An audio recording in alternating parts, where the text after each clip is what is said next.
Well, conflict and violence have pushed the number of internally displaced people around the world to a high of nearly 76 million. A new report by the Internal Displacement Monitoring Center indicates that nearly half of that number are from Sub-Saharan Africa. Conflict accounts for the vast majority of the displacements, with intense violence in places like Sudan, the Democratic Republic of Congo, forcing millions to flee. According to the report, as many as 6 million people were internally displaced in Sudan last year, which is more than its previous 14 years combined. Well, for more on this report, let's bring in Nawa Muhyiddin, who's in Port Sudan.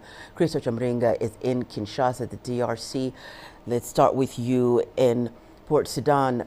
Nawa, that report talking about over 9 million people displaced at the end of the year in Sudan, the most ever recorded in a single country since records began in 2008. Naba, describe to us the situation. Where have all the people have lost their homes, Naba, gone?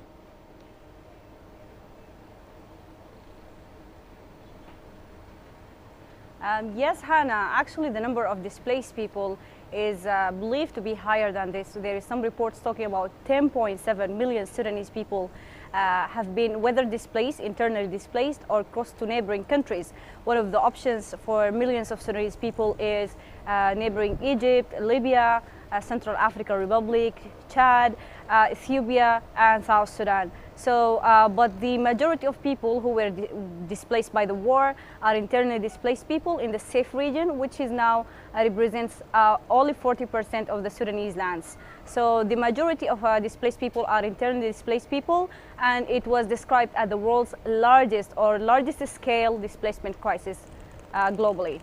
Now, I'll be back with you in a moment. Chris, let's come to you in the DRC. 6.7 million people were displaced by the end of the year in the DRC. What is the situation like now, especially in the east, and how are people coping with these displacements, Chris?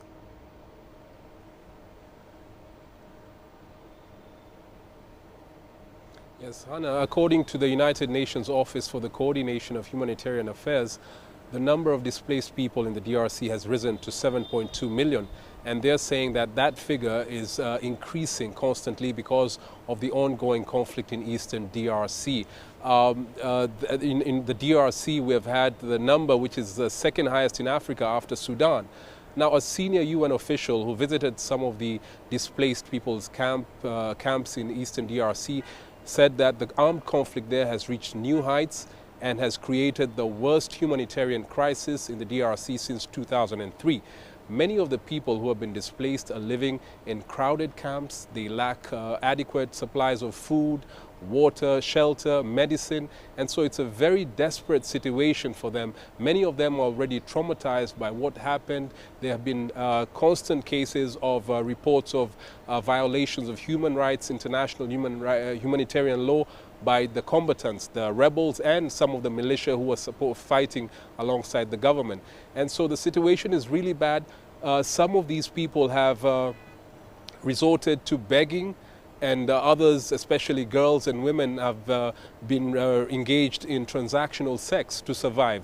So the situation is really bad, and many of them have been calling on the government to come to their rescue because they are saying a lot of the attention is being paid to Goma, where most of the displaced people are. Hannah? Chris, I'll be back with you in a moment. Now, but let's come back to you in Sudan. Regarding the situation in Sudan, what is the latest on talks, Naba? Some are saying we could see even further displacement if talks don't progress. What is your take on that?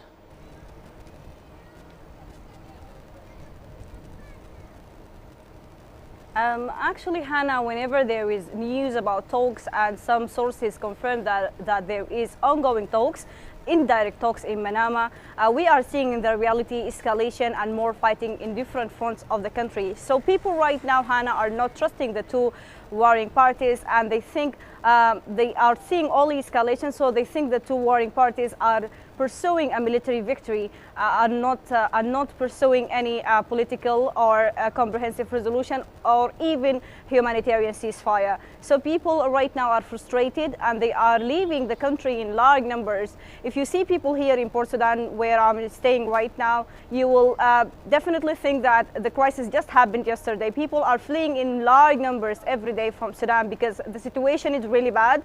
There is escalation. The safe regions right now are less than before, and there is big threats to even safe regions in eastern Sudan and in northern Sudan. So people are fed up and frustrated, and more people are displaced, even between the states and from safe regions itself, which is very close to Khartoum and Al Jazeera state. People are leaving and packing their bags and leaving the country. So the situation is not promising, and people are frustrated, and there is expectations that large number of people, more millions of people will displace, especially if Al-Fashir fell in the hand of the rapid support forces, because that means that the RSF will control the whole region of Darfur. The situation is really dark for Sudanese people, and they are only hoping that the two warring parties to adhere people's aspirations and sit on negotiation tables very soon. Thank you so much for all that, Nava. Chris, let's come back to you in the DRC. We know the situation in the east of the country is very complicated. You've spoken so many times in the program and given us updates and background on what has been happening in the east. How is the government dealing with the displacements there, Chris?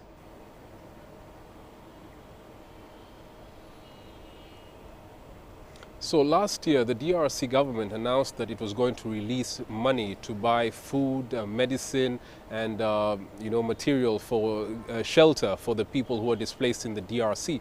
But I spoke to some aid agencies in Eastern DRC, and they said that the government has not been very consistent in, fulfilling the pledge of supporting the displaced people in the East. Most of the work the humanitarian work that has been happening there has been done by international aid agencies like the UN and a number of others that are based in Eastern DRC. I spoke to an official of the DRC government, and he said that their primary objective is to end that conflict. They're saying they want to deal with the root cause of the fighting, which is the rebel groups who have caused the suffering of the people. And so they have spent millions of dollars in buying weapons, paying soldiers and the mercenaries who are fighting alongside the Congolese army to deal with the rebels in the east of the country. But that hasn't yielded any success. The fighting is going on. People are still running from their homes.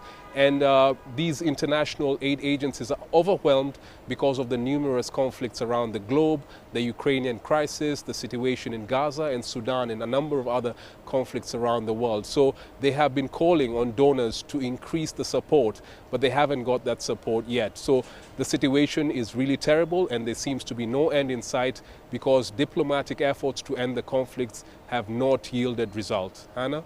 Chris, thank you so much for all that. Nava, thank you so much for all that. That was Chris Ochamaringa speaking to us from Kinshasa in the DRC, and Nawa Mahadin was speaking to us from Port Sudan in Sudan. Well, let's now bring in Deji Badimosi, who is in Lagos, Nigeria, and we know that that country has also struggled with insecurity in some parts, particularly the northern part of the country. Thank you so much for joining us, Deji. Deji, let's start with the Sahel region, and Nigeria is seeing close to 5 million people being displaced because of insecurity there. How has that impacted the region, Deji? And also, please give us some insight into how economies in the region have also been affected. Well, Hannah, look, it's a horrible situation. I mean, it's triggered one of the world's worst humanitarian crises as we speak. And the areas that have been badly impacted are the areas in the Central Sahel region. We're talking about countries like Burkina Faso, Niger. We're talking about countries like Mali as well. I mean, these countries in the Central Sahel region now have been hugely impacted. Nigeria, of course, has been impacted. There are quite a number of Nigerians who have been displaced and living in some of these countries now. But it's a horrible situation, and it's a huge challenge, especially now that there is no cooperation now among these countries. Of course, you know what happened after the coup. Burkina Faso, Niger, and Mali decided to break away. So at that regional level of ECOWAS now, there's no intelligence sharing, there's no cooperation. The leaders of the region actually met in April. These countries were not represented. The reason for that meeting was to take a decisive step to fight terrorism, to end terrorism in the region, and of course address this issue of displacement. Unfortunately, these countries now were not represented. So it's a huge challenge how to deal with it. The leaders are still meeting. The hope is that these countries will come back to ECOWAS, and then there will be that cooperation so that they can jointly fight the problem. But in terms of the economies of the region, it's really impacting the economies of the region seriously. We're talking about, for instance, it's triggered one of the worst food crises you can imagine. So food insecurity is a big challenge in the region now. People are not able to farm. Most of those who have been displaced are mainly farmers from rural areas. They've not been able to farm.